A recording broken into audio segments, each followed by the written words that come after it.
Meu nome é Richardson Leite, eu sou analista judiciário, Tribunal de Justiça. Meu nome é Camila Leite, eu sou auxiliar judiciária do Tribunal de Justiça do Maranhão. Bom, quando eu cheguei na igreja, eu era uma pessoa tímida, muito introvertida. Meu pai, ele bebia muito, passava dias fora e essas coisas me traziam muita tristeza.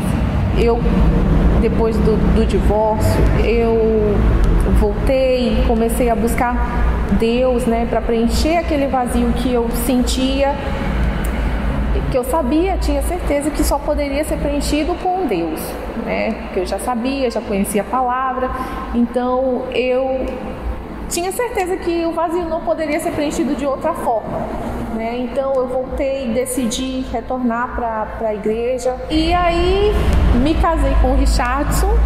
Com o passar do tempo eu acabei encontrando o Richardson, ele não era da mesma fé, mas resolvemos nos casar. Quando nós tivemos o nosso primeiro filho, eu vinha para a igreja nos domingos com a minha mãe e com meu filho e com ele. Só que ele não ficava junto da gente na igreja, ele não prestava atenção nas reuniões. Ele ficava no fundo da igreja com o nosso filho, porque ele era muito pequenininho, então para ele não ficar chorando, ele ficava lá atrás, embalando o nosso filho, e eu ficava na reunião.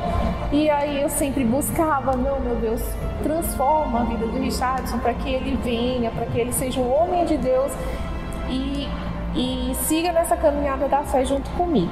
Sempre tinha confusões em casa, brigas, discussões por coisas mínimas, mas aquilo se tornava uma guerra. E assim, eu sempre ficava muito triste, ficava para baixo, mas eu tinha fé que Deus iria mudar aquela situação e que Ele um dia estaria comigo aqui. Nessa época, tinha as confusões em casa, eu era muito explosivo. Eu era confusão, era no trânsito, era na rua, em casa, qualquer motivo, por pequeno que fosse, me tirava do sério e eu ficava muito, muito irritado.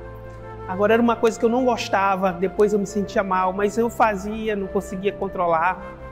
E eu tinha um apego às coisas materiais, eu era apaixonado por carro, por time de futebol, gastava horrores com carro, gastava 5 mil reais com viagem para assistir jogo de futebol. Tinha 3 carros em casa, mas endividado. Tinha a impressão que eu fazia tudo certo, que eu não precisava de Deus. Por quê? Eu nunca bebi, nunca fumei, não traí, apesar de não estar na fé, eu não traí minha esposa. Ela nunca teve problema nenhum comigo a respeito disso. Meu problema era mesmo nervosismo. Só que eu achava que isso era suficiente. Eu fui católico até me converter, era tanto que acontecia desse tempo que eu vinha para a igreja e ficava atrás, sábado eu ia assistir missa e domingo eu vinha para o culto da igreja, ficava lá atrás, mas não prestava atenção, não entendia nada, ficava com meu filho. Eu acreditava nas fake news que diziam da igreja, eu tinha assinatura na época, eu sempre gostei muito de ler. Aí eu tinha assinatura de Época, Veja, só assistia a Globo, não assistia, e eu tinha um negócio que eu não podia assistir outro canal.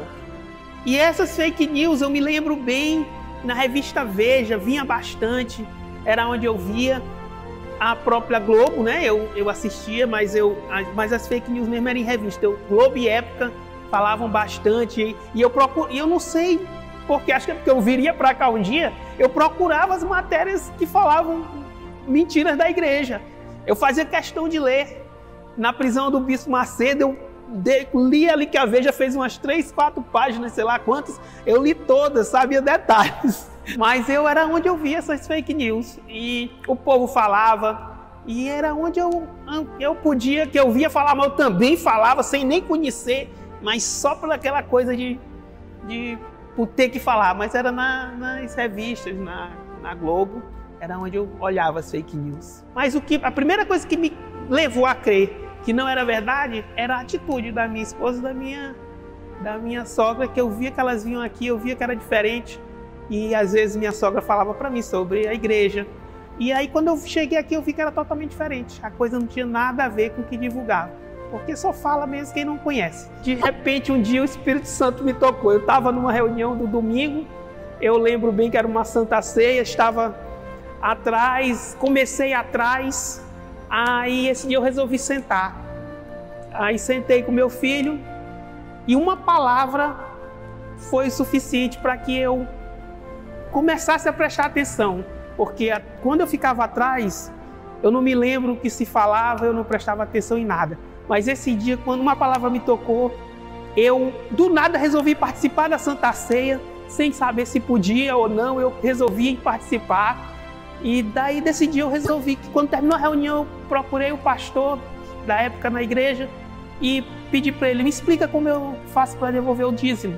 E ele chegou e falou para mim, não, eu não vou explicar, quem vai explicar, você vai assistir as reuniões e vai aprender. Então foi o Espírito Santo mesmo que me fez entender.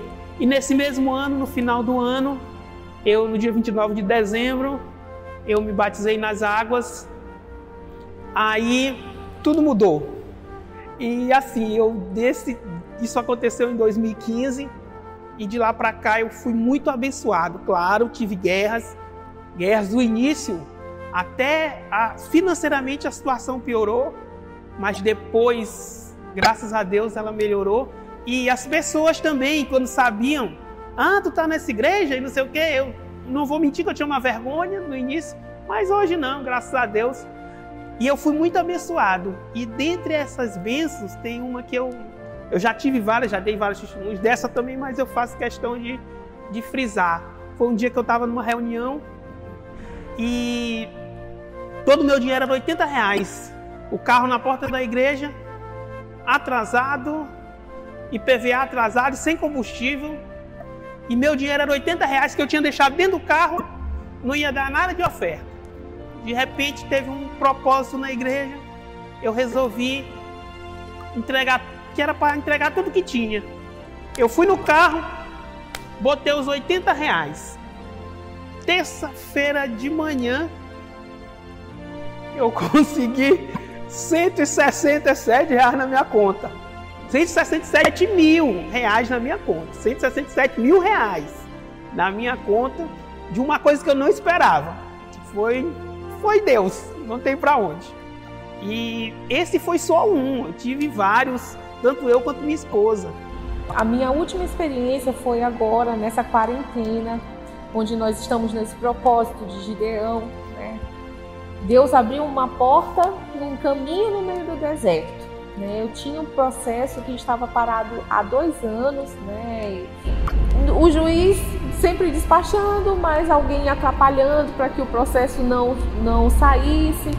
E Deus abriu uma porta inimaginável que nessa quarentena, onde todos os prazos estão suspensos, os prazos dos processos estão suspensos, e eu consegui nesse propósito de Gideão dar o maior dízimo dos meus 33 anos de vida até hoje, né? Meu maior dízimo até hoje, né? Deus abençoou grandiosamente, essa causa saiu e Deus abriu a porta. Antes da pandemia, da gente ser abençoado com essa porta que Deus abriu, a gente tentou, na força do braço, foi falar com uma pessoa, porque aí a gente achou que, não, conhece, vamos resolver. E essa pessoa que nós achávamos que poderia resolver, que foi um funcionário público, disse pra gente, olha, esquece isso aí, não vai sair agora, tem que esperar, os prazos serão suspensos, tem que esperar a pandemia acabar, coronavírus, quando o coronavírus acabar, vamos esperar o prazo, depois disso vocês receberão, mas agora esquece isso aí que não vai sair agora, não espere, não contem com isso agora. Foram as palavras dele pra gente. Mas como a gente não é... Quem dá a última palavra é Deus abençoou.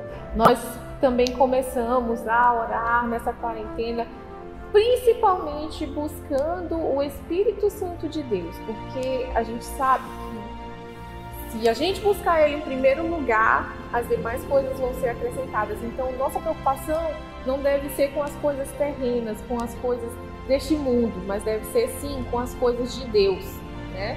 Graças a Deus, hoje eu sou uma pessoa transformada. Eu sou uma pessoa que não sou mais tímida. Estou aqui, né, dando esse testemunho para a honra e glória de Deus. Antigamente isso eu não faria. Antigamente eu não falaria perante as câmeras, né? Mas hoje, graças a Deus, eu sou uma pessoa que não sou mais tímida, corro atrás dos meus objetivos, tenho a paz, a tranquilidade, né? As lutas vêm, mas aqui dentro de mim eu oro a Deus e Deus me sustenta, né? Então eu sou uma pessoa que eu tenho certeza que o Espírito Santo está comigo. Depois que converti esse nervosismo, que eu era explosivo, ninguém podia me dizer nada, que eu já não era só discussão não, partia para briga, no trânsito eu era insuportável. Mas isso tudo acabou, hoje o nervosismo não tem mais, as pessoas inclusive comentam como eu sou calmo, né? E até a família, eu já ouvi de irmãos dizendo que não me reconhecem mais, graças a Deus eles não me reconhecem, porque eu não sou mais aquela pessoa. E por dentro eu sou outra pessoa, eu sou tranquilo, eu satisfeito, eu não tenho mais aquele amor por carro, não tenho mais aquela loucura por futebol.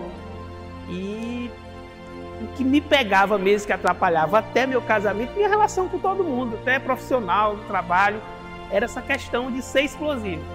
E hoje isso não tem mais, graças a Deus, depois do Espírito Santo acabou isso aí, agora é tranquilidade.